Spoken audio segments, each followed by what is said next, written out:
विलास म्हस्के हल्ला प्रकरणी 7 आरोपींविरोधात गुन्हा दाखल केलेला आहे। बीडमध्ये विलास म्हस्केंवर हल्ला झाला होता। विलास म्हस्के एकनाथ शिंदेंच्या वैद्यकीय मदत कक्षाचे समन्वयक आहेत आणि त्यांच्यावर हल्ला झाला होता। या प्रकरणी आता 7 आरोपींविरोधात गुन्हा दाखल करण्यात आलाय। पोलीस या प्रकरणी तपास करतायत।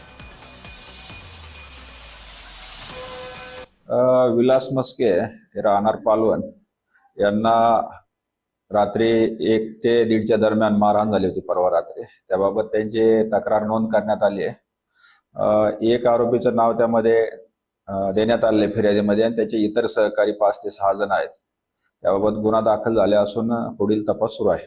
रॉडचा वापर करण्यात आलेला आणि धारदार हत्यार आहे एक, त्याबाबत तपास चालू आहे। रात्री आवाज आला म्हणून मी दरवाजा उघडला, भैयाला बोलवून दरवाजा उघडला तर समोर 4-5 जण होते तोंडाला बांधून। आम्ही बाहेर आले की त्यांनी आम्हाला मारायला सुरुवात केली, काही न बोलता। काही कळू दिलं नाही, तोपर्यंत भैयाच्या डोक्यात मारलं रॉडने आणि परत घरात घुसले आणि घरातही मारलं। माझ्या हाताला लागले आणि भैयाच्या डोक्याला खूप लागले, त्याच्या पायालाही लागले आणि हातालाही लागले।